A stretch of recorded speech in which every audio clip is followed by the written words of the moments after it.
council meeting to order August 2nd, 4 o'clock.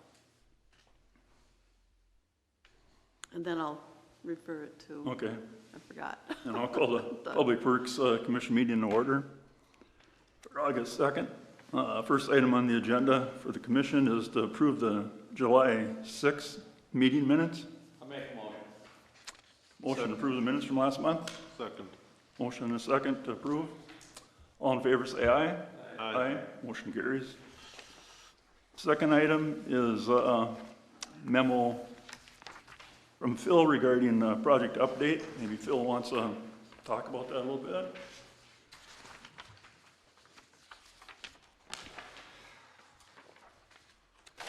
Thank you, Mr. Chair.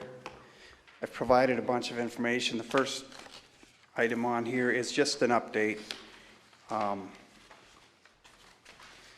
We had that, well, I guess it's an update. The first update is just for CASA 66. It was important for us to talk with utility providers associated with that project. We just want to make sure there's not a fatal flaw. If the city proceeds forward with construction, if we have an improvement hearing, and we decided to go, let's kind of get bids. We want to make sure that we knew where the utilities stood in terms of major relocates, and they've indicated that there's some crossings to deal with, nothing different than a normal project. It would take contractor, private utility coordination, so my assessment, and I would look at Ted for concurrence, but this is a normal project. We'll deal with conflicts, probably have to be held in place, but nothing that's a showstopper. Mm-hmm. Okay. 2022 road improvements. I guess I just back on the CASA 66, and we'll meet it later in here, but our hope is that Public Works will support going into an improvement hearing position for September to talk about the improvements and assessments and things like that. So 2022 road improvements, we had an information meeting, which some of you may have attended, and we had council there as well. We had about 25 non-staff counselor planning or Public Works people there.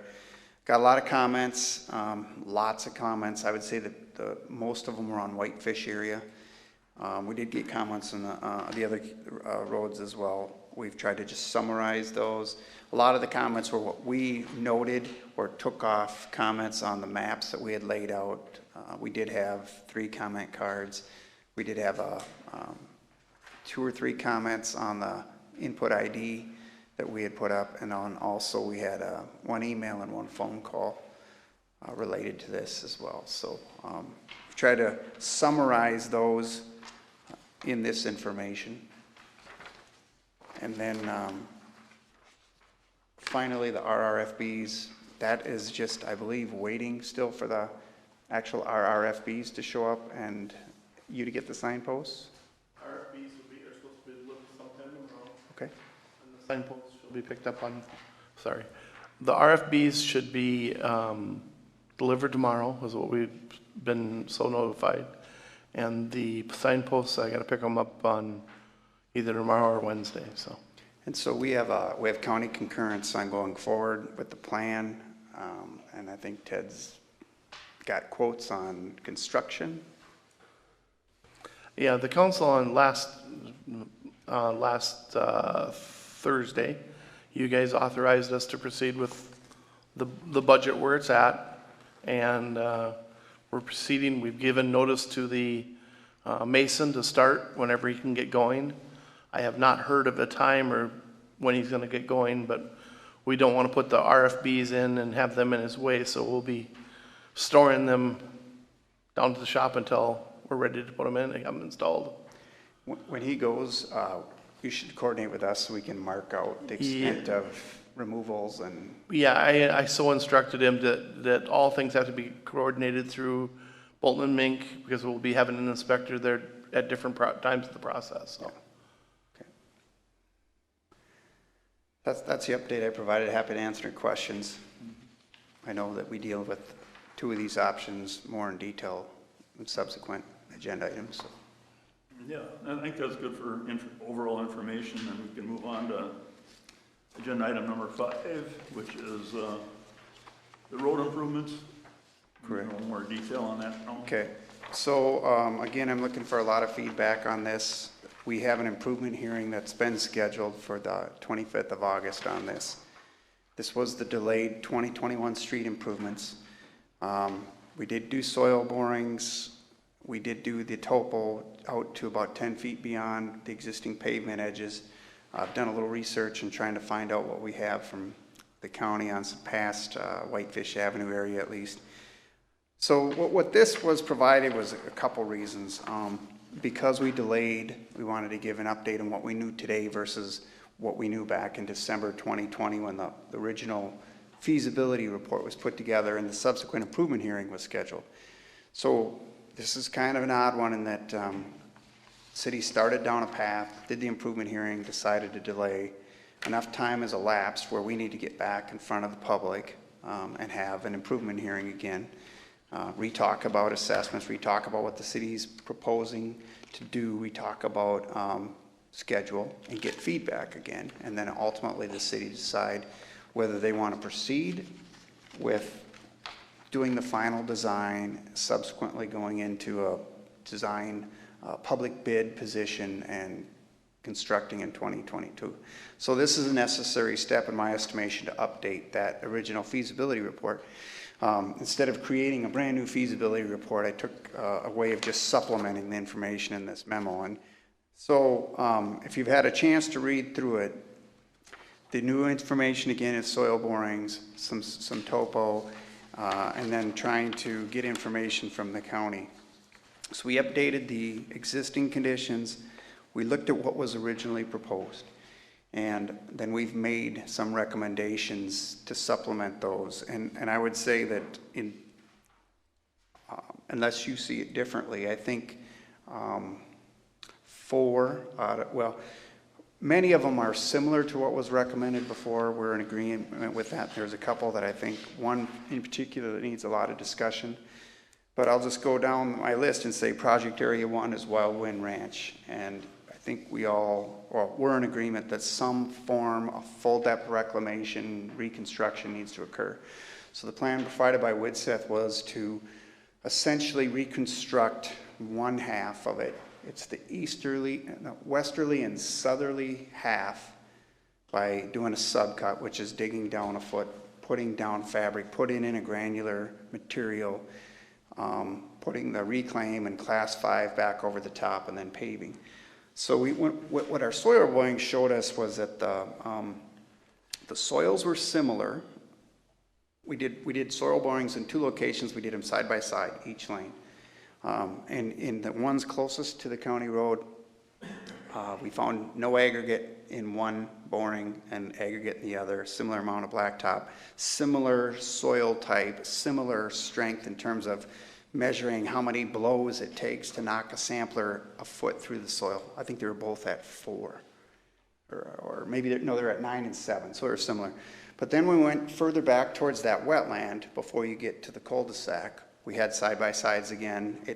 The soil sampler noted on the wetland side, they put fill material on, which is probably expected. But really, what we found was the lane soil boring closest to the wetland took a lot of blows, like 12 or 13 blows to get through a foot. But the one on the other side, the east side, only took 4 blows.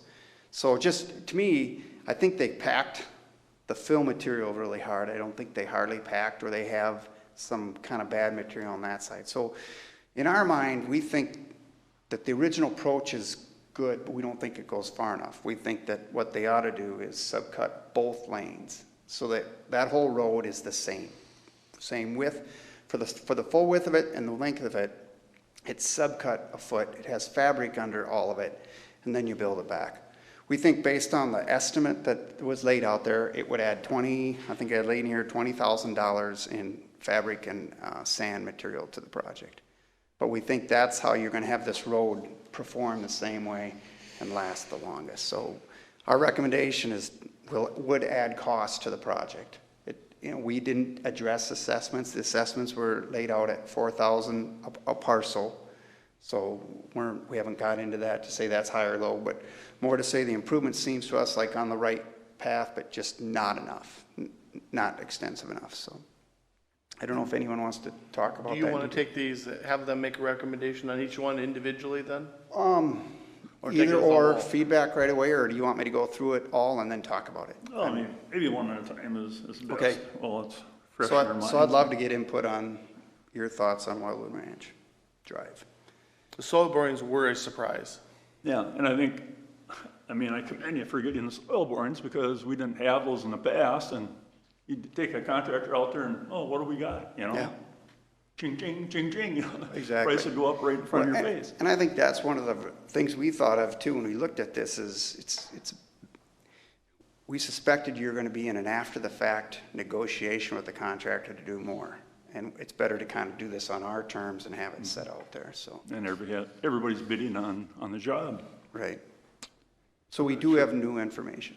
Ted, were you here when that road went in? Wasn't that a developer that did that instead of the city? And then he told WSN when to be there, when things were being put in. WSN inspected on our behalf, but they weren't there the whole time, so. Like with the compaction of the sub before the class 5, and even the class 5 is lacking, so. Real So, common. just so I'm clear, one side of the road, they put enough fill in and compacted it, but the other side of the road, they did a lousy job of compaction, is that?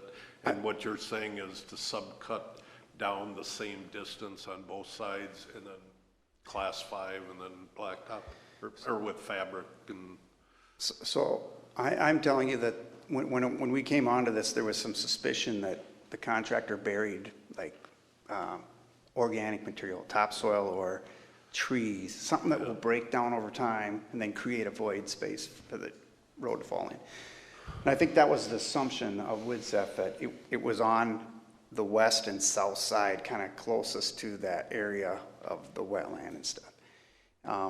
What I'm telling you is I think that their approach of subcutting that half of the road is a good one. I think it should go to both lanes, not just one. So when it's said and done, our whole road, we're putting together with the materials that we are going to inspect. So we're assuring that it's going to last a long time, instead of guessing that we're getting it with just one half and then coming back, oh crap, we found it more pockets on this other side too. Well, we don't have to worry.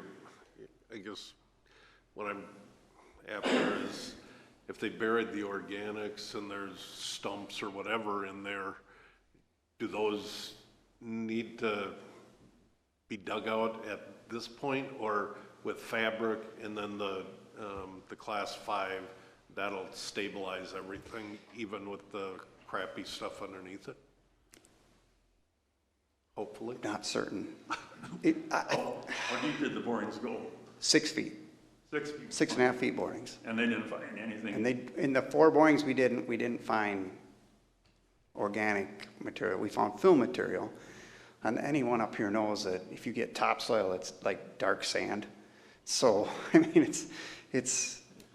I think the material is granular in nature. They didn't find any stumps or anything. But I would say, Tom, if we were in there digging this up and we subcut a foot off and we found areas where, wow, this looks like really bad soil, we'd probably come back and say, we think we need to dig that out. Say, Phil, what is subcut? Subcut is meaning you're going to go below the road a foot and take that material out. Subcut. So how does it, if WIDSEF was only going to subcut half of the road, what does that mean for the other half that has all those cracks in them? They were going to full depth reclaim it and then put class 5 back. So they weren't going to do a subcut on that side. Oh, okay.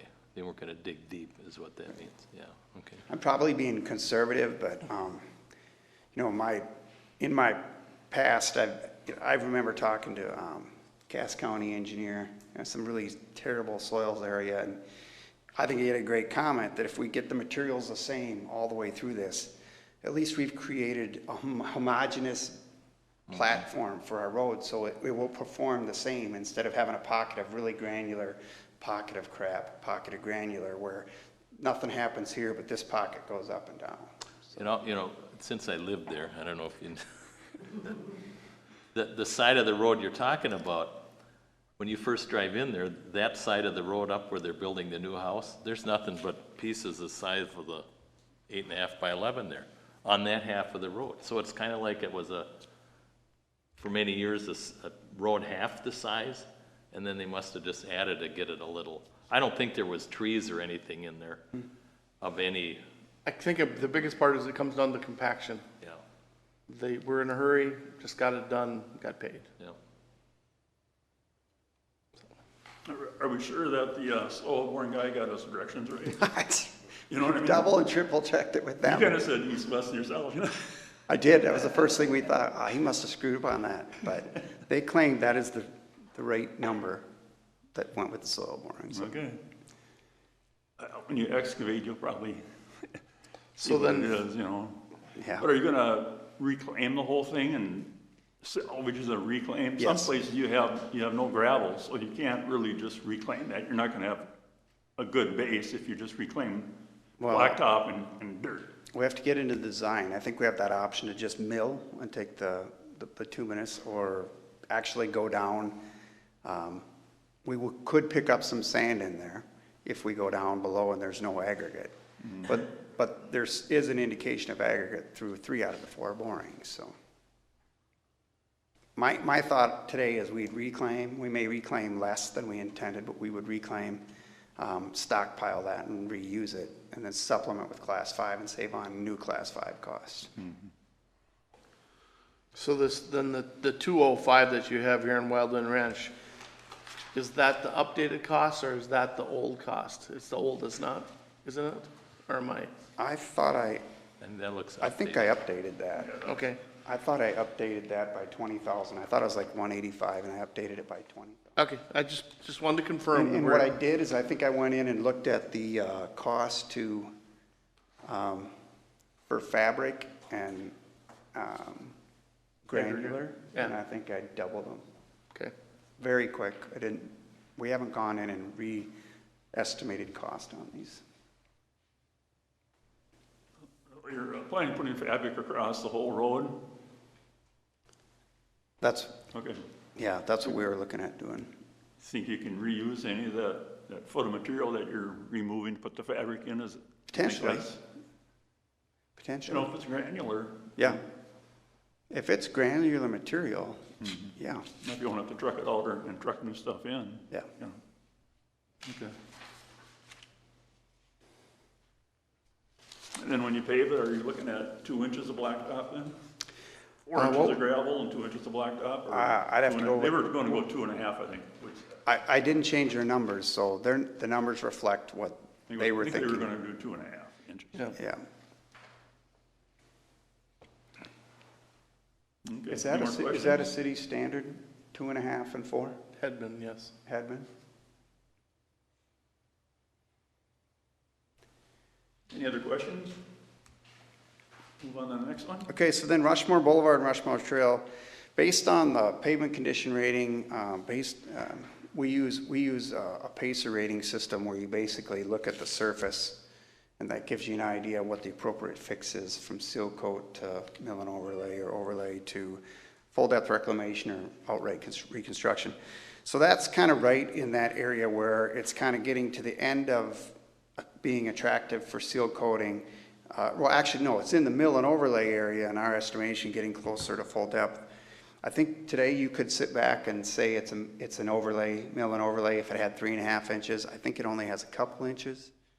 So we look at it as an overlay candidate.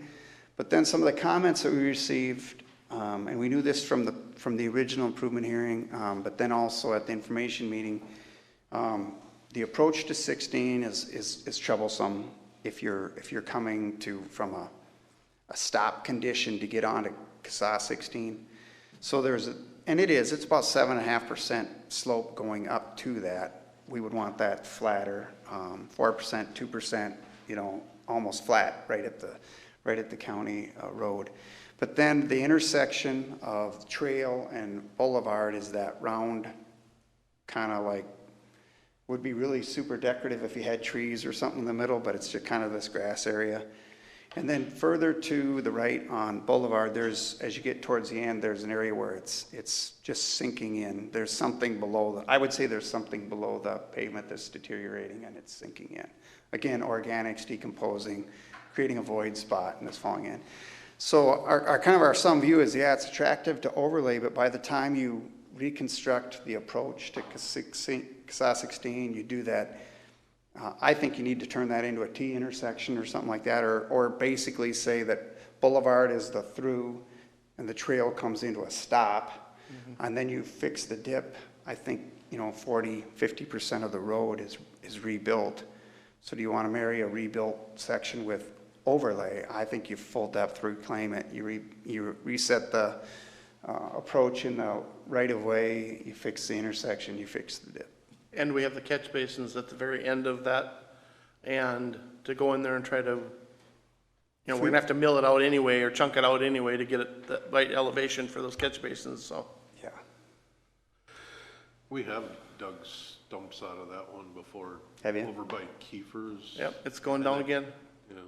Is that where the dip is over there? same place. Okay, yeah. That's what it looks like. So that's our recommendation on Rushmore. Just, you have a better long-term project if you do a full depth reclamation and take care of the realignment, the slope going up to the county road, the intersection and that dip. I agree with that. FDR on that road. That was one of the worst roads that I looked at of these areas we're looking at here. That was one of the worst roads, I thought. So full depth is, I vote on that one.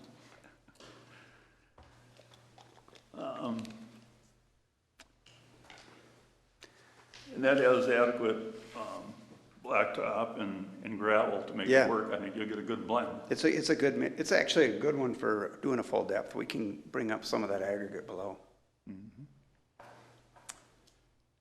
Okay, And the any other cost? questions on that? And the cost is the 215 is reflective of your, so, okay. Harbor Lane. So essentially that we want to pull, that one has been pulled out by the city of doing construction improvements this year.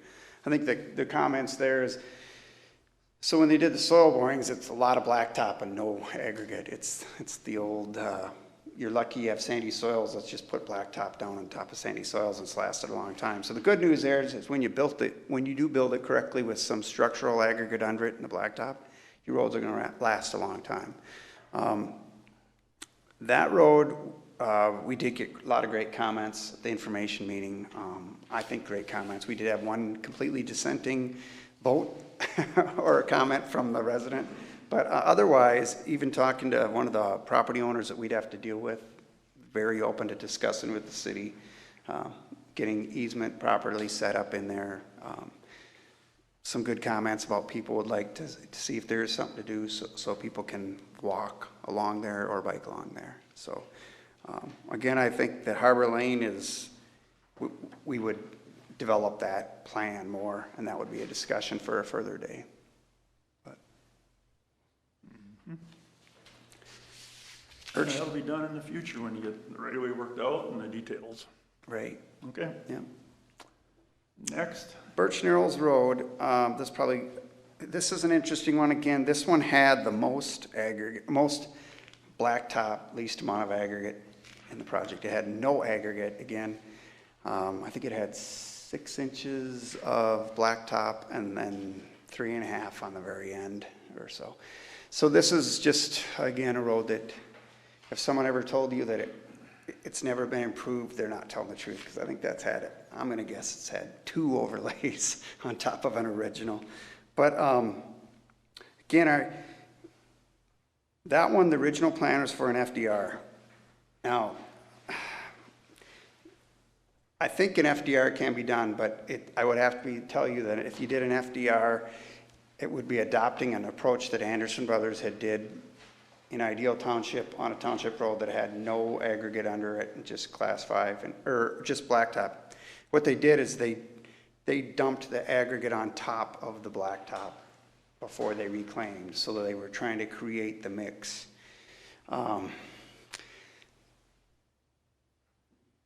If you like being the first out of the gate, that might be your approach. We think it could work. There's some positives and negatives to it. We have done that here before. Have you? Yes, we have. Because they Where did we it on added- Strawberry Lake Road in we- Ideal Township. We did it on a little section, I can't remember where it was, but we did try it, where they came in and basically put 2 inches over the top of the asphalt and brought the reclaimer in and milled it in together.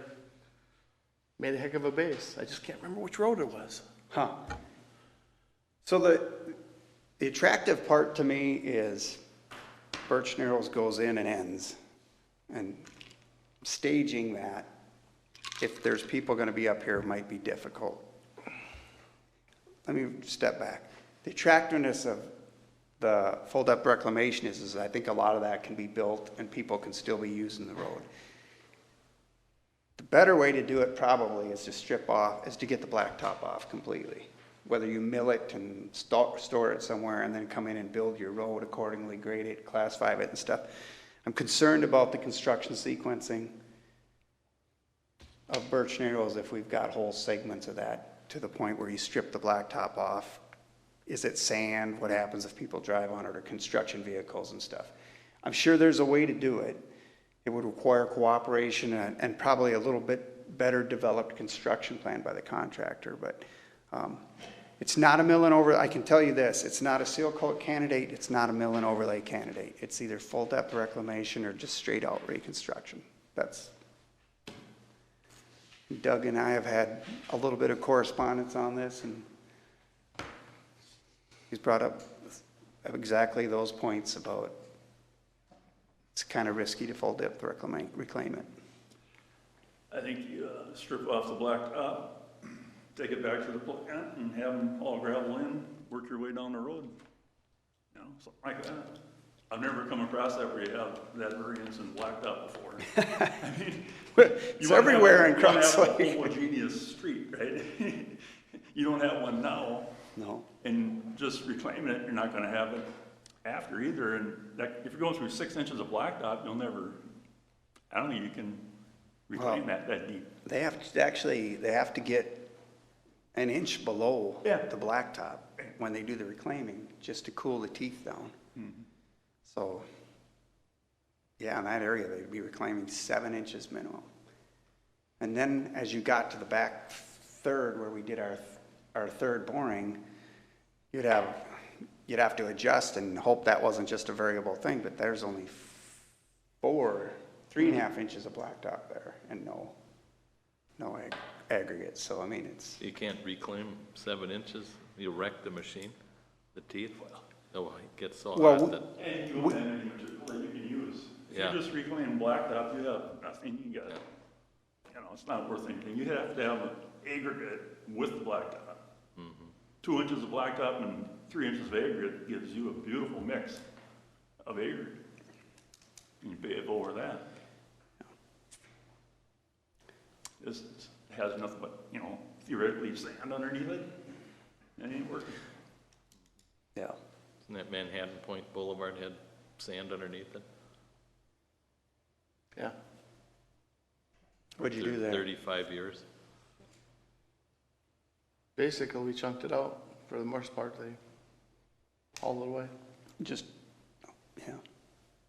I just get, a bunch of it got stockpiled down to the shop. We still got a stockpile of millings. Just, we use them on different places on shouldering, but the problem is when they mill it, it's got enough of the baseball size millings in it. Yeah. Don't get ground up fine enough. Doesn't It get needs to go through a plug pulverized. mill to get it fine enough to be Yeah. a really, really good. Yeah. So again, again, this one it's full depth reclamation. If it had aggregate, would be a no-brainer. It's a bit challenging without the aggregate under it and the variable blacktop depth, but I guess I wouldn't call it a full depth reclamation. It's a rebuild, actually. Reconstruct. if you don't go the route of trying to add on top. I'd say no to that. I know what you're saying.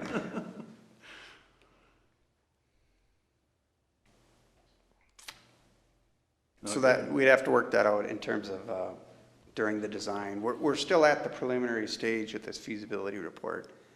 That would all have to be decided. Yeah. Other than that, on Birch Narrows, is the inside, what the curve, the gentleman indicated they have stormwater. They don't want it running into their house. There was a comment from another on Birch Narrows, don't raise the road, it will come back to my house. So certainly the taking the blacktop off and regrading allows us to control where runoff's going better than the full depth reclamation.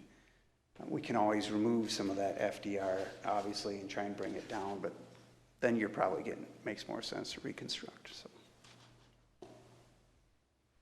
Yeah, if you take all the blacktop out, you can grade it however you want. You know, you won't be raising it up. If you brought in gravel, you'd be raising the road, plus the blacktop on top of that, unless you haul a bunch out. But that's what I'm saying, I think you'd almost have to haul some of that FDR out. So you're saying you don't want leftover millings? I just don't have if I had a great big yard to store them, yeah, I don't have the area.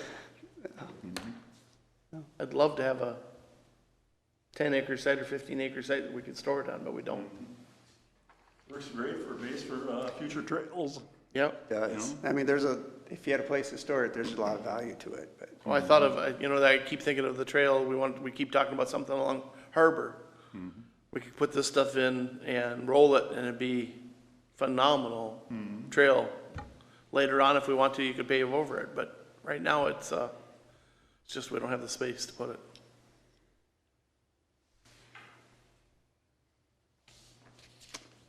Okay, anything else on Birch at all? No. Onward. So Whitefish Avenue, Hilltop Drive, Woodland Drive, Cool Haven Lane, they were presented in the original plan as bituminous overlay. So we noted that Cool Haven looks to us, and that was actually identified by Widseth in their report, so it's not anything new, but you only have a prescriptive easement there, and I think you all understand a prescriptive easement is the area that you've basically maintained. Since the city is looking at making an improvement, our position is probably always going to be, we should clean up stuff, get easement before we go in and do improvements and things like that. So we think Cool Haven Lane really should wait until things get put together better in terms of having a dedicated right-of-way or easement for that area. So the pavement in our estimation is right on the borderline of a seal coat and a bituminous overlay. And that's another question, another point to make. We thought, based on comments we received and based on, in the report, it said that in 2002, Whitefish Avenue was overlaid. But we did a boring west of Hilltop in that sharp curve area on Whitefish Avenue, and we only found 2 inches of blacktop and 3.5 inches of aggregate. And in talking with the county recently, they were looking for records on the Whitefish Avenue before it was turned back, and they didn't have it. They were going to look for it. I haven't got it yet, but they thought it was that it was new pavement on top of gravel. So we're trying to square what we actually found in one boring over a 10,000-foot segment of road versus what was reported historically on this. If it were 3.5 inches in the condition it is, then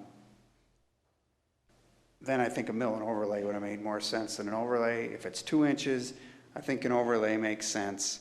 It's, the reason I say that is the road's 20 years old. If it was paved in 2002, it's almost 20 years old. You can do a seal coat or a bituminous overlay. Bituminous overlay was in the original plan. An assessment was $1,000 that was pitched on that. I do make comments in here that if it were up to me, and again, it's easy for me to say stuff because I'm digging into your pocketbooks when I say it. bituminous overlay, I'm very comfortable, will extend the life of that road if we did it in conjunction with patching some of the most deteriorated areas. However, that will not be attractive or well received by some of the people along that road. And it might not jive with what the city wants to do in terms of cost now versus later. You could do a seal coat out there. My concern with the seal coat, again, is it's a 20-year pavement life. 20-year pavement life. Based on the deterioration that we've seen to date and what I've seen in curves, it doesn't seem like you'll get as much benefit out of this. If you put a seal coat on there, I don't think your next improvement can be an overlay. Matter of fact, I've heard that it's difficult to overlay on top of a seal coat. You won't be doing a mill and overlay if it's only 2 inches because you're not going to have any blacktop to mill off. So our recommendation was stick with the overlay. And I think there's still solid reasoning that you could go with the seal coat, but in 5 years or 10 years, you're going to maybe be faced with the potential of going forward with a different improvement. And I don't think mill and overlay or overlay are options. You'll be going to full depth reclamation. So that's probably the one of most discussion in my mind, both at the Public Works and Council levels. What is the city's appetite for this kind of road that I think shows evidence, I guess, both ways of how it could be handled? So just so I'm clear, did you just say if we do nothing or the seal coat, we'll get another 5 years and then we're looking at a full reconstruction?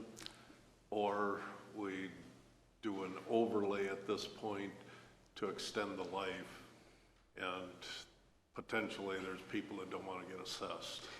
Right. I think that our recommendation is an overlay, and that's more costly. Yeah. We'd patch the worst areas that are broken out, do an overlay, and then I can tell you with confidence, I think that road will last 20 plus years. You could patch the worst areas and do a seal coat on top of that. Far less money. I mean, I think it's 10,000 foot, it's $6.50 a foot for seal coating, $70,000 versus $400,000. But in 5 years, we're I'll say 5 to 7 years, you may be back saying, wow, this is really broken up again. Can we do another seal coat? Well, maybe you can do another seal coat and get, I'm doing a lot of maybes because I just don't know. But my point is I think when you have blacktop and then you start putting seal coat on it, if it's only 2 inches, it's hard, you don't have enough to mill off to do an overlay. And putting blacktop on top of the seal coat, I'm not recommending. I'm not familiar with anyone that does that, but maybe there are people that do that. So anyway, Thomas, by putting the 2 inches on top of what we got, we get the strength. Yep. 7 years from now, we'll do a seal coat on it. We'll make 20 years off that road.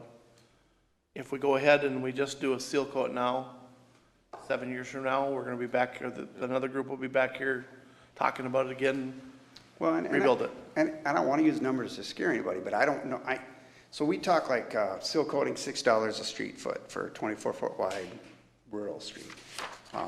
Then we get into an overlay or mill and overlay, it's like $50 a foot, or I think I have on a sheet here. $50 a foot or something like that. Then you get to the full depth reclamation and you're at $98 a foot. And then you get full recon, it's $200 a foot. So I don't know in 7 years. But we're not doing a mill and overlay, we'd just do an overlay. If it's only 2 inches, I would do an overlay. Okay. I'd still like to pop So one that'd more. be less than the $50 a foot if we're just doing the overlay. Yeah, but milling I don't think the mill will, yes, it will be less, Okay. but I don't think it'll be substantially less. How many borings did you do there? We only did one so- in that one location, so I would like to supplement and do more, unless somebody can come up with a plan that tells me what the heck's out Well, you there, don't because know. I've seen enough I think you're uncertainty. gonna do it. What's that? I think you have to do that, I Yeah. think. I don't know how many, the spacing. 10,000 feet every, Well, I would, I would do a couple. A couple, I three tried to more look would at this. be, I tried to figure out, did they treat the road differently, east of Hilltop? I don't know. You guys are all living here. I What mean, did they do? It used to be a bunch of sugar sand, and every time it would rain, we were up there with a grader. We'd regrade it, we'd put a little class 5 over the top of it, and they'd go until the next rain. Yeah. And that's just the routine we did. I mean, sometimes we were grading it every other day there for a while. But So, the interesting aspect of this is that if you do the bituminous overlay, that in the city, you assess that. And it's planned to be assessed $1,000.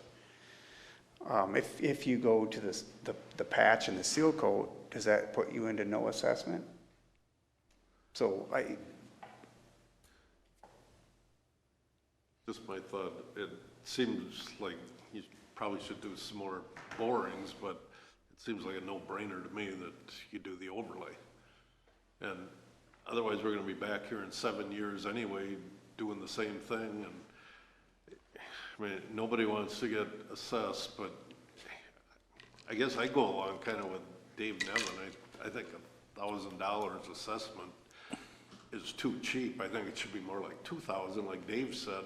If you're gonna get another 20 years out of a road by doing an overlay, yeah, you're gonna take some heat, but, if you assess it over 10 years, you're talking $200 plus the interest, $250 a year. yeah. For your assessment to have a decent road. People can bitch all they want, but, that seems far more cost effective to me, so. Yeah, some of the comments we received was about the assessment, and I actually went back and double checked some stuff because I was told by one individual that you're telling us that you're assessing us to pay for the whole thing. Well, actually, what I thought was the city was assessing $160,000. They had 160 properties at 1,000, but the bill, the project cost was $450,000 or something like that. So that wasn't true, what I was being told. It's one of the other comments was you didn't assess anybody on Manhattan or Manhattan Point or whatever. But now you're assessing us, and policies change. That's a good point, and I was here when we paved most of these roads, and we didn't assess, and I always cringed when the mayor or a councilman would say, nope, once we do this, or we did the road assessments, but they said, you'll never have to pay for it again. We assess you the first time, and then we'll take care of it forever if it has to be rebuilt. And I just cringed when they did that because, you can't lock future councils into that. And just like the sewer system, we had to make some tough choices to get the system in place. And they weren't assessed for it. They paid the connection fee, but we needed the connections in order to get the flow to make the plant work. And now we're at a different stage where we can't just go on without assessing people for all this stuff, and if we're in the mindset of we're trying to be in that, somewhere around that 50-50 assessment and general taxpayers paying the other 50%, I think that's reasonable. And I just don't think, we've got, almost 60 miles of roads we're maintaining, and Yes. The city can't take that all on without, the policies have to change, and I think we have to start assessing people. I think 20 years ago, they weren't assessed. Yeah. And I bet you a vast majority of those people were there 20 years ago. Yeah. Well, it was certain roads got assessed and certain ones didn't.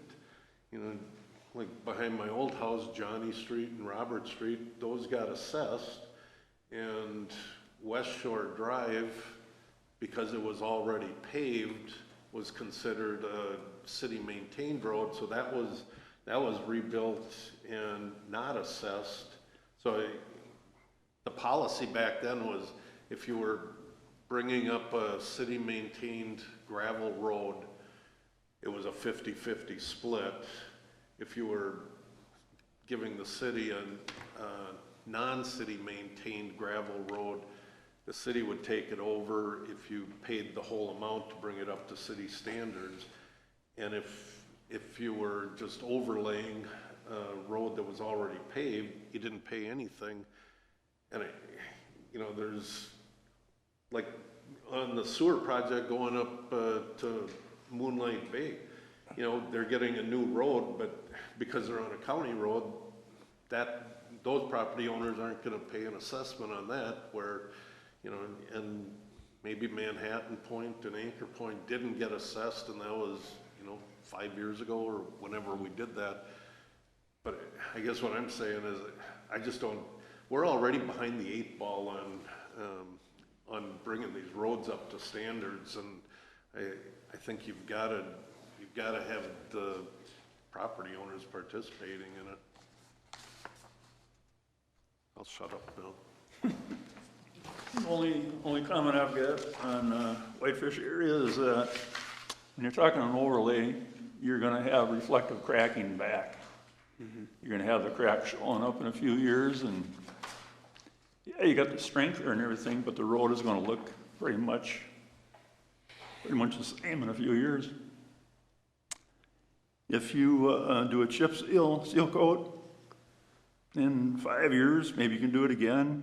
The road is already 20 years old, so you can make it last another 10, that'd be 30 years, and it's set up with the thickness of blacktop and gravel that'd make a good reclaimed material if you wanted to reclaim it in, say, 10 years. Yeah.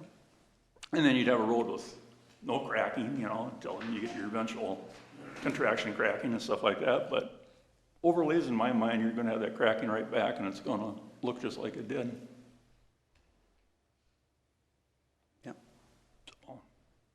That's another thing to consider, I guess. And there'd be, if you just chip seal it, whatever, seal coat it, no assessment, What's a the lot cost cheaper. of that? What's that? Chip seal cost? I think I was doing rough numbers here. I think $650 a foot, and it's about, the segment's about 10,000, so it's 65,000. Let's say 80,000 for budget. You still got a few patches we gotta do, but You'd patch Fix, it back, yeah. real bad areas, yeah. Yeah, we'd still have the patching in there. But.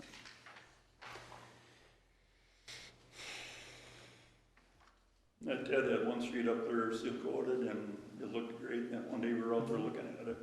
The road looked real nice to me. yeah, it's holding up. But then you get into like a Baxter where for some reason whole chunks of that patch came off. We don't know why, they don't know why, but it's always the scary thing. I mean, literally, the plow was going down and it was rolling off like the snow. So, Well, it might be worth it, I don't know. I mean, there's soil around here is sand, sand, sand. realize you only got that 2 inches and it's not gonna have the strength.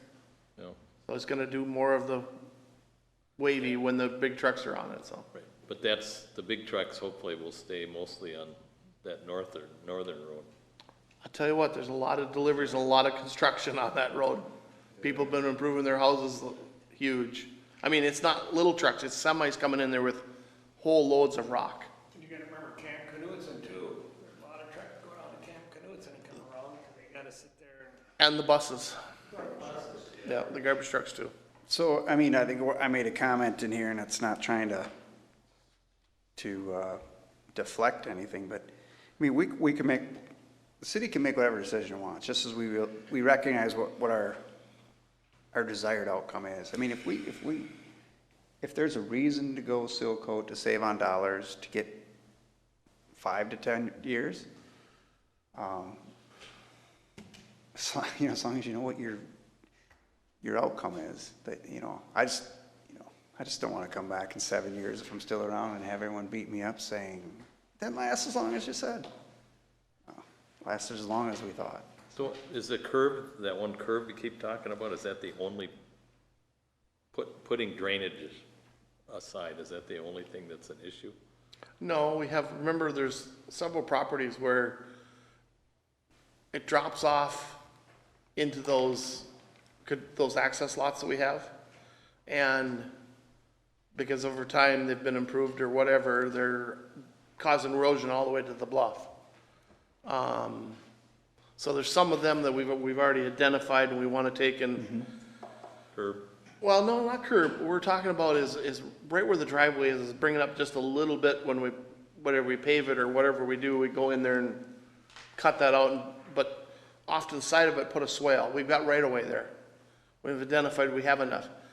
Just put so that the water, rather than running down and right down and whooshing down this thing, it runs off to the sides and it runs into these depressions. And it seems like you get it into these depressions where the forest duff and it just naturally absorbs into the sandy soil. So Yeah, we don't want to go in there and make great big storm ponds. That isn't what we're intending. We're just trying to make an area where the water can go, depression, the water can go and absorb in, so. Yeah, that was one of the comments, was from one individual, the stormwater runoff. And when I've driven it 4 times since the meeting, and just, there's actually a lot of areas off of the road on the lakeside where it looks like water's going to the lake, but yet the property comes up a little bit. So there's kind of some natural retention of water before it's going to the lake. But then there's some areas, like down the access by Forney's, that Yep. it's just ripping down. There's three those access lots in a row there before you get to Hilltop. And it just seems like each of the roads or each of those accesses is in a little bit of a valley. The water just collects up and goes right down them. So that's the 3 that I know about off the top of my head. So. And then there's the road that goes off to kind of a private area, Whitefish, something. Is that what it's called, Whitefish Road? That there's an area where the ditch comes down and then it just rolls and it rolls right to. If we could even just put a little bit of a berm and impound some of that water to soak in before it went down, would be helpful. So I mean, we've gone as far as those to help control the runoff. We've actually just taken gravel, class 5, and the shouldering machine, and we'll just shoulder just a rolled edge, as long as people are okay with it, just to roll over this little bump, and you get it so it rolls off the sides of the driveway. The problem goes away on a lot of them, but just by doing that much of it. So. You ever have cases where you maybe dig a big hole, line it with fabric and fill it with rock? Yeah, we've, in fact, French drain or whatever you want to call it? yeah, we have several of them. I mean, in the community, I probably have 15, 20 of them that we constructed. Basically, we get a big tree spade auger on our Bobcat, we'll auger a hole 8, 10 feet down, and we'll take and put a culvert in the middle of it, a piece of plastic culvert in it, and we'll line that with fabric and then just fill that up with sewer rock. And the reason we put the culvert in is we have to go in and vac it. We can actually just vac that sewer rock back out of the center of it and clean it. We haven't had to do one yet. Some of them are almost 20 years old. Didn't they do some on Manhattan Point Boulevard? Yep. I think maybe half dozen of them. At least that there's up there. In fact, there's one section up there, the water wouldn't go away, it wouldn't drain away. It's about woodland. We took in, for some reason, it just held water in that, right along the edge of the road. We went in there and we dug a trench about 2.5 feet deep by about the width of the bucket. And we just dug that for about 75 feet. Filled that full of rock. We haven't had an issue in that area since. Just absorbs in and goes away. Just got to give it time and it'll go away. French drains were good in backyards. You get a lot of people backyards, my drain in one spot, one guy gets all the water.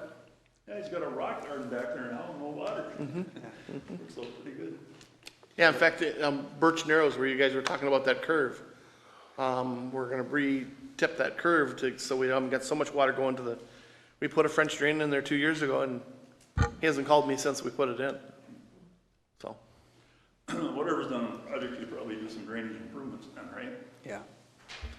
And you think you can do something on that sharp curve and it's a blind at 90 that people complain about? Or- Well, we surveyed it and talked about, our recommendation was to see if we could work with the property owner to try and bring that slope down so people could see around it. We don't think we can change the road very much. We think we can increase visibility. There's a utility pole that we have to deal with, but I think the biggest danger in that corner is not automobiles or trucks, it's walkers. People walk down the road, you come around, it's just blind. I've seen a number of people.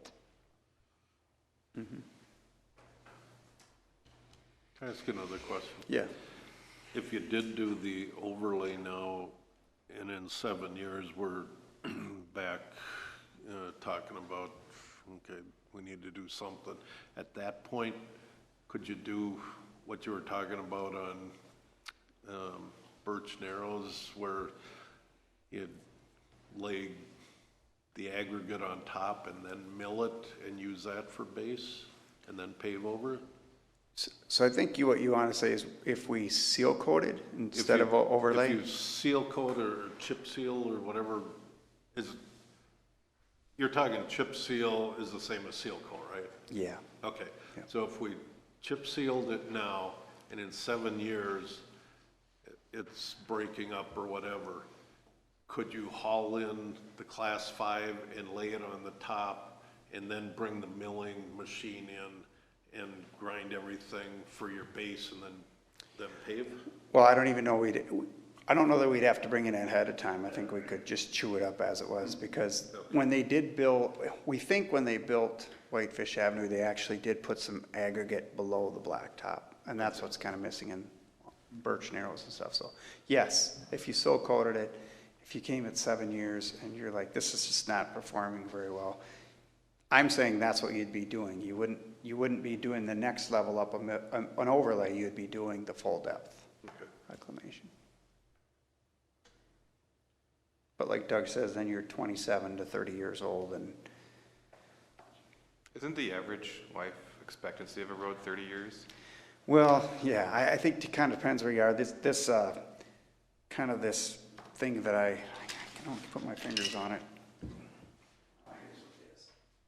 This typical degradation curve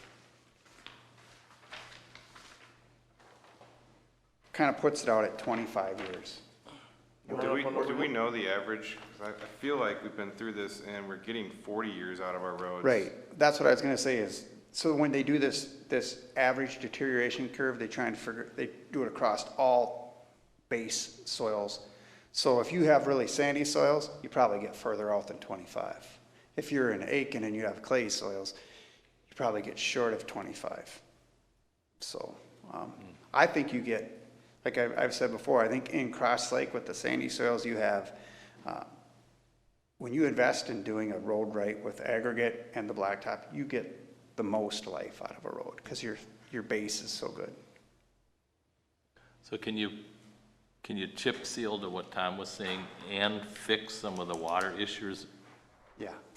and not have to reshape the road then? I mean, Well, we do the water, patch. I'm just thinking, are the water issues like higher on the list for people than, Well, what we do is we get where those driveways are, where the approach comes in. We probably cut out a spot, the width of the driveway or a little bit wider than that. And we bring in, we find out there's 2 inches. We're gonna bring it up another ½ inch or 3/4 of an inch, just to give us that lip so it sheds off to the sides of it. And sheds to hopefully these basins or water, or the French drains we build, so. We can, whatever we can stormwater wise, we can address with seal coat or the overlay. So. okay. And if along the way, some property owner wants to work with us to allow us to get a little bit larger footprint to do better, we'd look for those opportunities too. It's just hard because the beauty of that road is the trees tight. And so where do you find that spot to put something in without taking a tree down gets to be the hard part. And, you know, Crowing Power over the last few years has done quite a bit of clearing up there, around their power lines. We have a lot of right-of-way in that area, deeded right-of-way. So I think we have room to work in most of the places. There might be just 1 or 2 that we're gonna have to work with. But so far, all the property owners that I've communicated with are willing to work with us because they don't want the erosion in their property or the runoff, so. So it's high on their list. Yeah, Yep. Yeah, There you go. based on comments. You got your marching orders.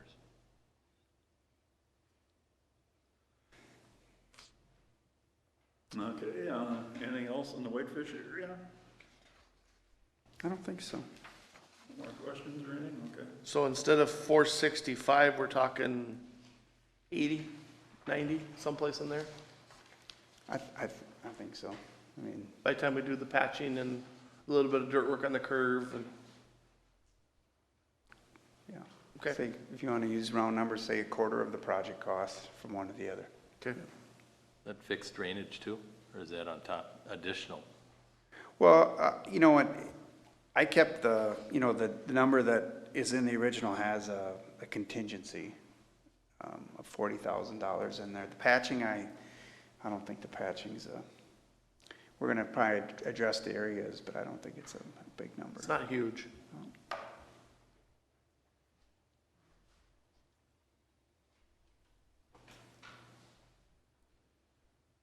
Okay, so then we're at a point where we need the motion to make a recommendation to the city council. Is that right? Yeah. Item number 5. I make a recommendation to the city council that they accept the revised feasibility report and order a public hearing for August 25th. At what time? I think it's at 5 o'clock. 5 to 7, I think. 5 to 7. Yeah.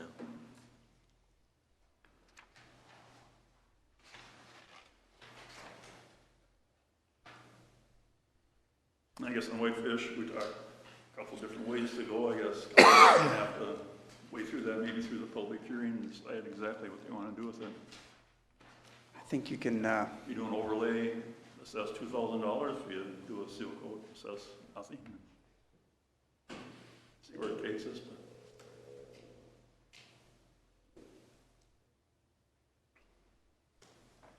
Okay, anybody want to make a motion? Recommend to the city council? I'll make a motion of what Doug just said. I don't know how to repeat it, so.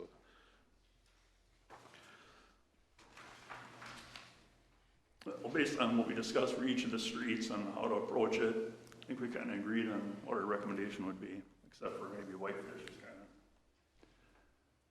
I guess I would second that. of, okay? Motion is second, make a recommendation to the city council on the street reconstruction for next year. All in favor, say aye. Aye. Motion carries. So just Can I make because one you, other comment though? Yeah. You know, like on Harbor Lane, that one got delayed, Yeah. and maybe I'm just spouting off to the council and staff because now is budget time, but I just don't want to forget about Harbor Lane, so we're back here next year trying to figure it out. If we need to start working on easements and that stuff, the council needs to include, whether it's engineering or legal budget, you know, whether you're gonna start that yet this year or it's going in next year's budget to do next winter, or whatever, but I just don't want to forget about that because we're delaying it because of the need for easements, and I just want the council to be aware of. I'm already working on, and I've been leaving Phil alone because he's been swamped with this. We get through this the 25th, and then he's gonna get into the design, but, I've got a list for a seal code list, I've got, reconstruct list, I got a couple, 3 that are already working on, and Harbor's already on that list, so. Okay. so we've actually been retained to do the survey and start the process of trying to begin getting an easement and Okay. establish that, so. That's all I'm saying Yep. is I just don't want to forget about it. If we need easements, we need to keep Yep. moving forward together. Yep, we need to stay fresh with the property owners too. So that- Ted, you're talking easements, work on it in the next year, and then the Well, even following through year, the- we Well- maybe do the project if you got the easements? It's Harbor's, I mean, they've been authorized to move forward and get the easements, because Harbor, that is, the property is described all the way across the road. We have prescriptive what we have, what we've used, but to get the easement so we can, do the work proper is what we're looking for, so. Have this regular 66-foot right of way, because when it gets around the corner past Tim's property, it goes back to 66. It's that first piece from County Road 16 to his resort that is, it's across people's private property. So That would be a 23 project, though. Yeah. I think that's what I would say. Otherwise, because- it'd be in here. Right, because I think that one has to take more, I think, resident property owner discussions about where it is there a trail or not? What does that mean? I mean, I wouldn't push that one. I guess that one I'd give it time to turn into something. Soonest. Cool Haven Lane So or are- whatever's kind of the same deal, right? Right. It was moved in here, and you gotta keep on that too, kind of the same deal, try to get the right of way. Right. So you're going with the same design, you're just gonna go out and get the easements to make that possible, that design possible, right, on Harbor Lane? Yeah, we would go with, it's probably gonna be, because it's just because there's no aggregate, it's probably a get rid of the blacktop and rebuild the road and where the alignment's gonna be. And that's just the north-south segment. The segment running along the lake is in much better condition, so. So to be clear, on the Whitefish Avenue, your recommendation was to seal coat it and take care of drainage problems and some patching. I Is think that- it is was that- more to have a discussion with the residents on that road as far as which direction they would want to go and how it would directly affect, I think, the assessment that they would be paying. Yeah, there's two ways to go on it, either overlay it or seal coat it. But are you making a recommendation to the city council, or are you waiting for the improvement hearing? Whatever you feel is right after dealing with the residents, I think. I think that's exactly it. Let's see what comes out of the improvement hearing. feedback. I don't think that people are gonna show up and say, overlay it, I wanna pay the assessment. But maybe after having a conversation, we'll get some feedback accordingly. Either way, you can take the approach. Just one's gonna last longer than the other. And it's up to the council. I just threw out that, Dave Nevin was saying $1,000 is awful cheap if you're gonna get another 20 years out of a road. And I don't know if $1,000 is sort of what we've been dealing with in telling people in these preliminary discussions. So, we're not locked into $2,000. In fact, I think we're probably more locked into the $1,000 for the assessment than But changing it. none of them in the 22 project, they're all a reconstructor, they're not an overlay. Yeah. So, and I think where the overlay came from was what the appraiser felt the benefit was to those properties, is where that came from, so.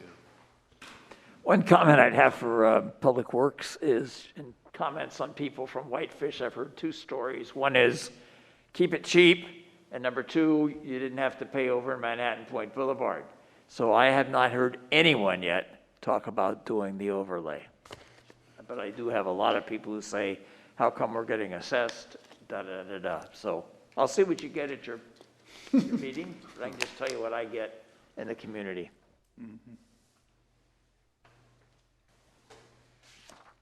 But every assessment hearing I've ever gone to, no one has ever said, yeah, I'm happy to be assessed. Yes. And what I was saying earlier, John, is I think at some point, the city has to sort of draw a line in the sand that we can't just continue on doing free roads without assessments. Don't disagree, I'm just saying, we've been at this for 3 years and we've gotten nowhere so far. Yeah. So, one way you can do it is if the city paid for all the roads, since everybody uses roads, we could have saved ourselves potentially 3 years of discussions. Because we're gonna pay it all eventually, either individually or on our taxes or for the road. I'm just saying, I've been at this 3 years now, and it's just been a long, lots of meetings for hopefully some use.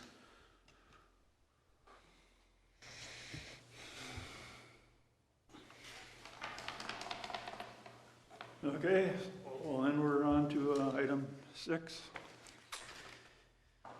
Again, the purpose here was to update the feasibility report that was completed back in September of 2019, and then it was actually presented in an improvement hearing on December of 2019. At that time, it was the sanitary sewer extension, replacement of the county road, and then we had just got wind that we were going to chase the water quality grant for stormwater. At that time, so now we're back at it where the city is considering this as let's move forward. Tentatively, you plan to construct it in 2022. We have to have an improvement hearing again for statute 429. So we updated the improvement or the feasibility study again with just a supplemental memo. Some of the changes that have been since the October 2000 or the December 2019 public improvement hearing was commercial at 35 cents a square foot, regardless of lot size or water usage. And also we put in there the timing, or actually that the rate for a household is 7,000, not split 6,500 or 7,500, and we put the time in there. But going through this, the project costs have increased. We now have a storm sewer component that's figured into this. The county's replacing all of the storm sewer, even the stuff that we wouldn't impact with the sanitary sewer. We have the stormwater costs in there. We have some additional items that the county has brought forth that they're going to pay for with some curb areas that they want to replace as well. And so essentially the project cost is, and I'm using the same basis of a 20% budget marker for engineering, legal, financial, administration, and easement, and land acquisition's a new number because the city, I remembered that we got that lot for about 60,000, maybe it was less? Less? 45, so I put 60 in there for easement. I'm not certain that we aren't going to have to compensate Log Church or Simonson. I'm hopeful we won't have to, but potentially they might ask. So I put a $60,000 budget mark in there. Total project cost, $2,356,080. So the way that splits out, now if we look at the cost responsibility, the city has a street sanitary, has a portion of the street sanitary and storm of $1,509,504. The county has responsibility for part of the street and part of the storm, $392,532, and then there's the stormwater quality part, which is the ponds to essentially treat the stormwater before it goes into Cross Lake or discharges into Cross Lake. And that's $454,044 is our estimate total project, and the city and county will receive a $315,000 grant that expires at the end of next year. So again, then the assessment modifications, I went out of turn on that, but sanitary sewer for single family, $7,000, what was agreed on. 35 cents per square foot for anything that's owned commercial, regardless of, again, size or current use or water use. Assessment terms based on the 10-year septic age in terms of, right now it's connect within a year, but this would say once your system gets 10 years old, you better connect before it turns 11. And then also an assessment period set up for 20 years based on whatever the city's terms are in terms of what they charge for interest rate beyond what they bond. I don't know if that's 1 or 2%. I don't know. Do you know what you charge above your bond rate for assessment? 1 or 2%? 1% above the interest rate is what they charge. Assessments then, the modifications occurred. The first assessments we laid out in our feasibility report were totaled $721,353, and that was basically taking the middle of the benefit range that the appraiser came up with. And then we had the high water users at the higher 50 cents, and that's kind of the Moonlight area. Then we modified that after a discussion with the city council in October. This is what was presented in the 2013 improvement hearing. It was $594,681.80. That gave some accommodation to larger lots that were zoned commercial. If they were over 2 acres, they were 20 cents a square foot. If they were under 2 acres, they were 35 cents a square foot. And then currently with this assessment of 35 cents, a kind of a uniform 35 cents per commercial, per square foot for commercial, and assessing the residential at 7,000, the assessment's 594.2315. So, and then I provided a summary of what our steps were to go forward with this, including I'd like to see an improvement hearing in September on this, if the city council were interested in having that, so we could check that box off. And then I provided a mock assessment without anyone's names on here, just numbers, parcel ID numbers. And I did not develop SAC charges, only assessment, because the project is really assessment charge, not connection charge based. So at the council meeting, if this moves forward, you want to set the date in September sometime? Correct, and I need feedback from council as to whether they want to do that as part of a regular agenda. I'm sure it'll be a well-attended meeting, or whether you want to do it separate.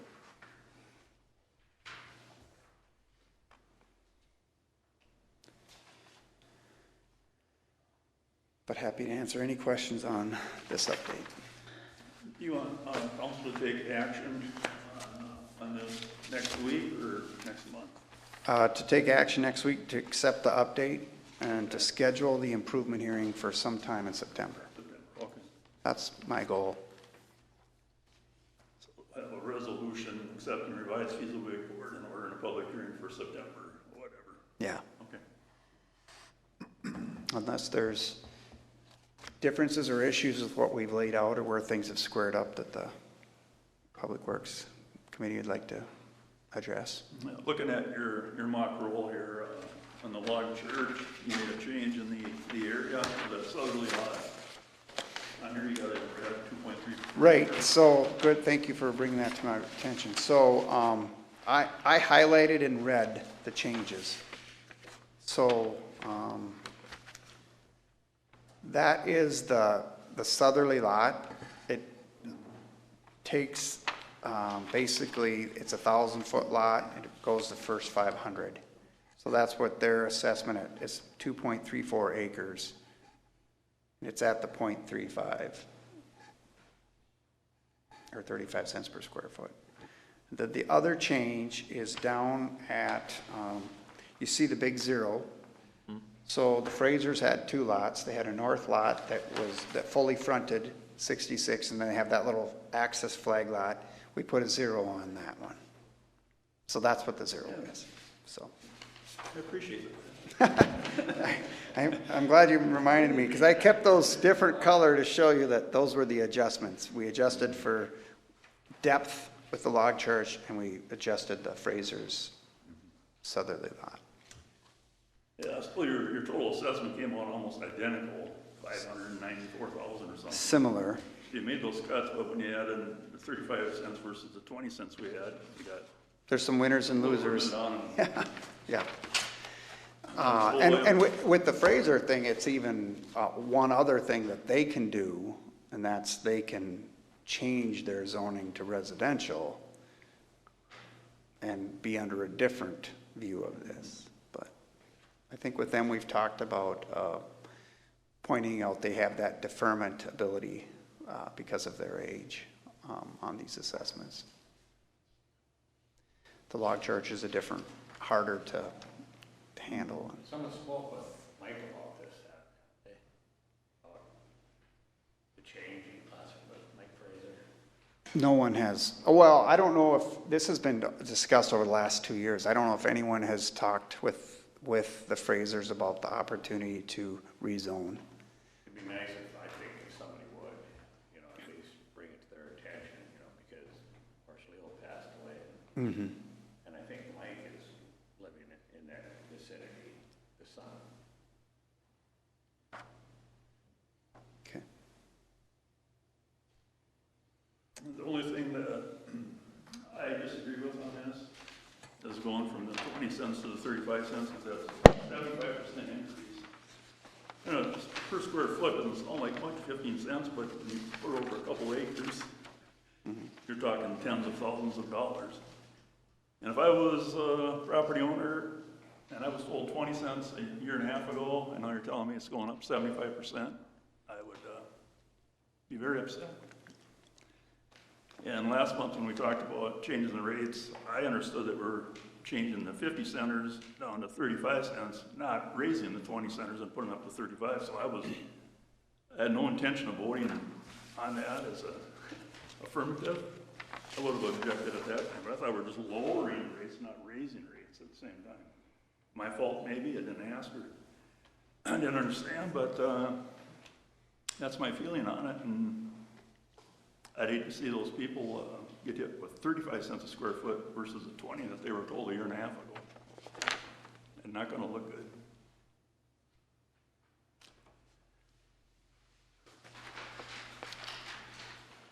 good.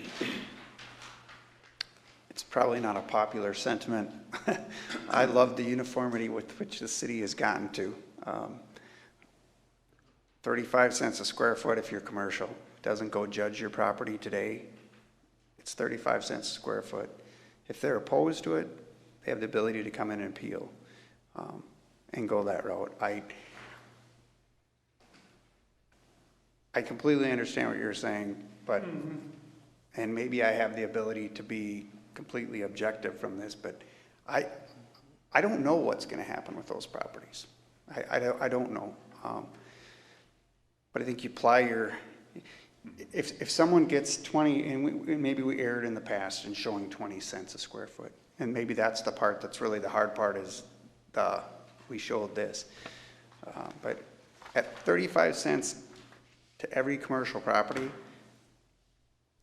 I think we've shown equality. Here it is. This is what the assessment is. $7,000 for a house, whether you live on a lake or you live in the back, a back lot. It's uniform, and they do have the ability to appeal. In effect, And I think three properties: the log church, the Frasers, and the lumberyard. Lumberyard. Those three properties. Yep. And I do know what you're saying. I respect what you're saying. I just, in one ways, but I think. Do we do a service to residents by trying to decide whose property merits this versus this? Or do you put it out there? I go back Let the to process happen. To the appraiser's report from a couple of years ago, and he said that the larger parcels should be assessed at the lower end of the range, and the high water users at the upper end of the range, and that's what we had, a year and a half ago. That's what you had done. Right. We slid the high water users down, and we brought the other ones here.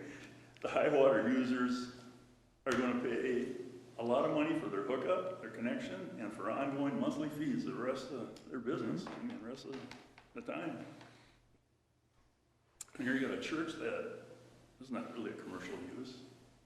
The Fraser certainly is not. Could be something big someday, but and the lumberyard exists.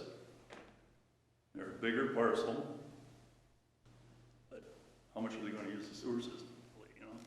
Really. But that's what you're seeing today. Yeah. That's what you're seeing today. Your sewer pipe will be in there for 100 years. It's plastic. I want to do some research on how we charge the other two churches in town we went by before. Because I'd like to treat them the same as the log church, if we can. And I just don't remember, my memory's failed that much, I don't remember. I remember 20 years ago. Well, it sticks in my mind, the Catholic Church paid $6,000 for their hookup, for their charge. I think that's what you've told me in the past. They did just one I connection. don't remember what the Lutheran church, for the life of me, I can't remember, but we just, to get it done and do it, and I would hope we would charge the log church the same way. How about the, That's what I was saying earlier is, you know, we didn't do sewer assessments, we just did SAC charges. And my recollection is the Lutheran church paid 6,000 or whatever the commercial one was, and same with the Catholic church. The Catholic church might have paid more because they had the rectory there too, but they may have got hit for two, but I just don't remember. there was no sewer assessment Yeah. Right. at that point, so, you know, what you're saying is don't assess them, and that'll throw everything out of whack if you tried to. yeah. Right, are we talking about charging the log church something different than, say, Simonson and Moonlight Bay? I mean, is that really what we're, Well, I brought it up.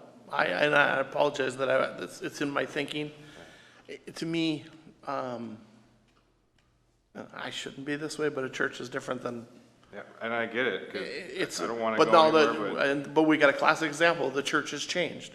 The Catholic church property has changed. It's now a charter school. When the charter school went in there, we didn't have any way to collect any more money.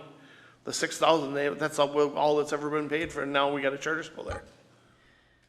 So, I think we have to start living in the present. We can't keep on reaching way back how we used to do things, because that doesn't apply anymore. yeah, I understand. We're working with today, and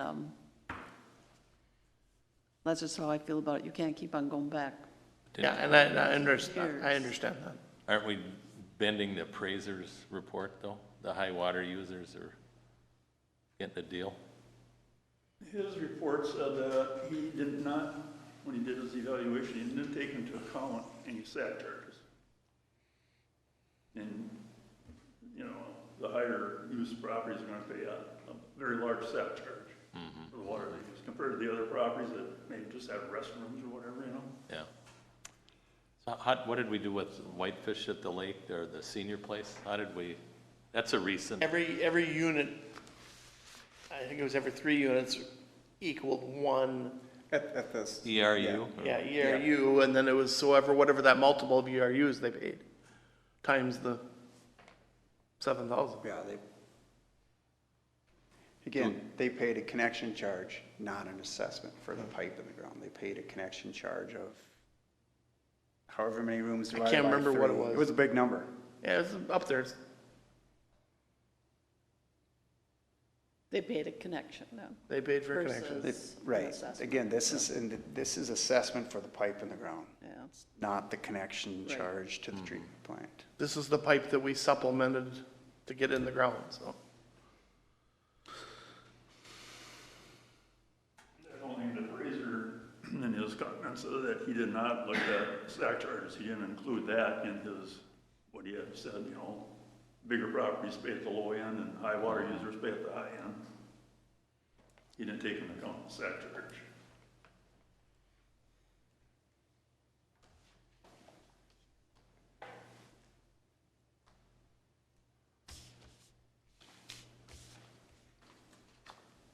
Okay, anything else on this? We need a motion to make a recommendation to the city council to accept revised feasibility and order a public hearing for September sometime. I guess they can pick a date. Maybe they'll have the date by next Monday when they do the resolution. Come to some mutual agreement on when the public hearing could be held. I would make that motion.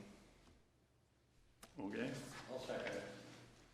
Motion and second to make a recommendation to the city council for city project, move forward to a public hearing. All in favor, say aye. Aye. Motion carries. All right, thank you. Yeah, thanks, Bill. Mr. Chairman, the last one you have in front of you is a memorandum from John Groutman, the designer for the clarifier work at the wastewater plant. And as you see, he's advertising in the local paper the week of August 9th. They submitted it August 2nd. Holding a pre-bid meeting with any interested contractors, August 26th. We're gonna drain one side down so they can view the inside, so that everybody's aware of what the conditions are. And the bid is, you have a date of the 8th or what, 8th or the 9th. That bid date, they requested that we move it till the 14th. There's another major project in the state of Minnesota that's being bid that same day. And rather than having maybe two contractors, you know, this other project's a little bit bigger, rather than having two projects, they asked us to switch to the date so we each get a fair chance at it. So anyway, September 14th is what we're shooting for bid. Okay. This was just for information for you and the council. And this is where we're at with it. We've reviewed it, everything's looking good, so we can move forward. On our agenda, it says, I think we need a motion. If this is okay with you guys, then you're okay with the scheduling. No. Recommend it to the council. You got Sounds like questions, it's Tom? already in the paper. It's already in the paper. We had to get it in if we're gonna get it bid, so. I'll make a motion. I'll second the motion. Okay. All in favor, say aye. Aye. Motion carries. The last thing is just a little update on Public Works and what's going on. Treatment plant is treating exceptional quality water right now. We're having wide flows in the swings in the flow. You know, we're up to 90,000 gallons on the weekend, and we're back down in the mid-70s for the week. So there's still a lot of people around, but it's doing an outstanding job right now. Part of the process is, the end product is the clear water and the biosolids. We typically have the biosolids hauled over to Pine River Sanitary District, and they're applied to the reed beds. We're full again, we've got to do that again, so here this next week, trucks will be rolling and they'll be hauling biosolids over there. One of the other things that's going on, that if you've been in some areas of town, Dancing Bear over by you is one of the roads they just got done. They've been over Schaefer, Toy Box Storage. They're in Wolf Trail area today, but they're doing the crack sealing. And remember, this is those bigger, deeper cracks. It's mastic. It's got the aggregate in it, so it stands up. I think the roads are turning out really well. I'd encourage everybody to take a drive over some of them and take a look at them. Public Works has been shouldering, mowing, ongoing. We've gotten a lot of complaints this year about trees hanging out in the right of way. People can't see as well, or it's banging their windshields. So we're tackling that. Otherwise, I have nothing else for the commission. Okay. Thanks. On Daggett Pine Road, where the road is splitting, are they doing that mastic in there too? Yep. They're going to be working all the way up to Ox Lake, all that stuff in behind. Everything back here is getting done yet, so. All the way up by Marcia's house is getting done, so. With that, Mr. Chairman, I have nothing else. Okay, motion to adjourn? I had one question, because I just am curious. I was kind of informed before we got here that we're not to speak of the right-of-way on Manhattan Beach, the Varley right-of-way thing. Is that true? What we were informed by the Varley's attorney is that if we're going to be talking about it, he wants to be informed. I mean, if it's part of the agenda. If So it's if an it's agenda not part item. of the agenda, and I noticed that we don't have other business on here, so I can't bring up other business, or? We hadn't planned on for any other business tonight, so. Because I just, I've gotten my hands on some photos, and it's really bothering me, what I've seen with those stairs that they took out. And I have a hard time with somebody making a demand that they be informed that a topic will come up, when I can certainly sit here as just a citizen and not a committee member, and tell you that I think that if they need to be informed of a discussion about the stairs, that they should be at every Public Works meeting.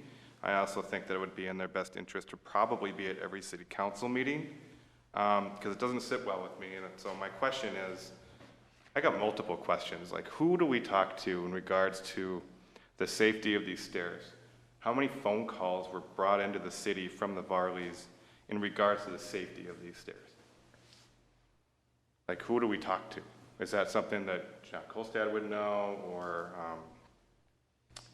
Shar would know, or? I don't know if we ever received any phone calls on these stairs. Okay. I don't know if the city was even aware the stairs were there. Right, but certainly, even if we were not aware that the stairs were there, I just want to go on record to just clarify whether or not it was a safety issue. You know, and I don't take any beef with you, Yep, Ted. no. I want you to understand that. No, I understand. So my question is next is what process or what steps can we take? What has to be done for us to try to move in a direction to get some stairs there? Because right now I feel like we're playing ping pong. We're throwing it to the council, the city council, and they're throwing it back. We have a committee that's being formed. We're waiting for the mayor to start this committee. And this is the ROW, not just specifically for this. It's in all of them as a whole, but this will be one of them. So we're going to table everything with this specific issue until we can. I think it needs to start at Park and Rec, Tim. The Park and Rec handles the water issues, and if there's water issues, that's where it starts. Okay, because I know there's a gentleman at the DNR who's. Would come here. Okay, I don't know what we need to do. I'd just like to see it done. I guess there seems to be cooperation with the DNR to get something done. And I know we're concerned about, you know, putting something there. Well, then we're talking about insurance and safety and things of those nature. But, so how do we get some of us with Parks and Rec? The committee was being formed. There's 3 people from the community that have volunteered to be on it. We're waiting for the mayor to act upon it so we can get started on it. And then it was staff what was going to be on it. All right, good enough for me. I don't know if I should be volunteering, but I could. You just got to fill out C-Char and fill out a form, and then you could be on it, so. Very good. And as far as the attorney, he loves to play games like that. And as far as I'm concerned, I agree with Tim, but, you know, Mike, this is maybe something, just tell Sharp, you know, I get a notice for all the council meetings, and, you know, just put, what's his name? Joe, Christensen. Joe Christensen. Christensen. Just put Joe Christensen on the list that he gets a notice for every meeting, and then I do think we should have other businesses may arise on all of our agendas so we can talk about other things, and if he wants to come, he's notified of when the meetings are. 'Cause, yeah, when he stood up at the council meeting and, you know, started making an issue, this was talked about at Public Works and I wasn't informed. Well, put him on the notice list that he gets all the. Yeah, it wasn't an agenda item. It was brought up under other business, and Yep. that's how it came forward, so. I'll accept that motion to adjourn now. Oh, okay. Can I have a motion for the city council to adjourn? Okay, I move all in to- favor, say aye. Aye. Close the city council meeting.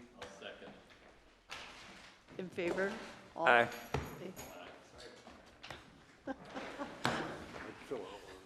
I didn't think anybody was going to vote against adjourning. October's coming, it's like, we just want to see. Yeah. You know, I do.